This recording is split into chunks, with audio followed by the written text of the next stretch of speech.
La campagne sucrière 2012 aura une fois de plus été difficile selon les planteurs pour l'ensemble de la filière. Entre un démarrage tardif du broyage des premières cannes coupées à cause des retards pris dans la NAO à Gardel, une interruption de la coupe et une diminution de la richesse saccharine, c'est un bilan mitigé que font les planteurs par rapport au volume de cannes devant être coupées.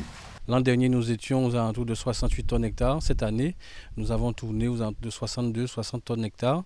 Ce qui fait qu'on a le résultat qu'on a. Sous la prévision d'à peu près 600 000 tonnes, nous perdons environ 100 000 tonnes puisque nous sommes à 500 000 tonnes sur tout le territoire en termes de tonnage. À cause de la grève des ouvriers industriels de Gardel, la profession enregistre un important manque à gagner, aggravé par une forte baisse de la richesse saccharine estimée entre 3 et 5.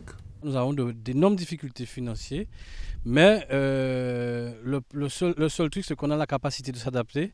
Et aujourd'hui, les agriculteurs, le fait qu'on bénéficie d'un temps comme celui-là, et donc nous avons la capacité de replanter, ce qu'on n'a pas pu faire les 3 années précédentes.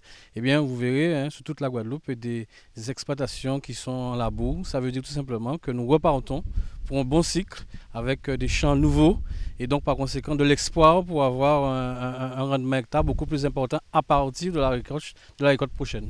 Pour l'Union des producteurs de Guadeloupe, la renégociation du prix de la tonne de canne et le mode de calcul de la richesse saccharine seront entre autres des batailles qui seront menées prochainement pour la filière. Quant à la récurrente question de l'aboutissement des NAO liés au démarrage de la récolte, cette problématique devrait faire l'objet d'une profonde réflexion entre les syndicats d'ouvriers industriels et les groupements de planteurs afin que les divergences entre ces métiers se dissipent pour toujours.